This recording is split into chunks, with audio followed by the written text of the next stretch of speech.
Guys, આ છે Rameswaram special dosa, જાલી dosa અને ઘી પોળી ઇડલી. આવી જ authentic south Indian dishes try કરવા આજે હું આવી ગયો છું સેવર સ્પાઇસમાં.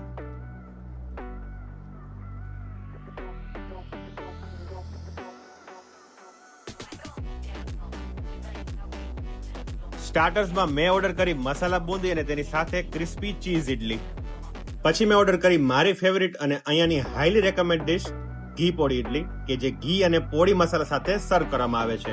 અને ઢોસામાં મેં ટ્રાય કર્યા સાદા ઢોસા અને રામેશ્વરમ ઢોસા, કે જેની સ્પેશિયાલિટી છે કે તે બહારથી ક્રિસ્પી અને અંદરથી સોફ્ટ હોય છે. અને તેની સાથે સ્પોકી જીની રોલ અને અહીંયાની સ્પેશિયલ આઇટમ જાલી ઢોસા, કે જે રાજકોટમાં તમને રેરલી જોવા મળશે. અને અહીંયાની ઓથેન્ટિક ફિલ્ટર કોફી પણ હાઈલી રેકમેન્ડેડ છે. અને જો તમે બ્રેકફાસ્ટ માટે કોઈ સારો ઓપ્શન ગોતી રહ્યા હોય તો સેવર સ્પાઇસમાં તમને મળી રહેશે unlimited breakfast at just rupees 150. અને અહીંયાનું લોકેશન છે શાશ્વત સ્પેસ, મોકાજી સર્કલ, નાના મવા મેઇન રોડ.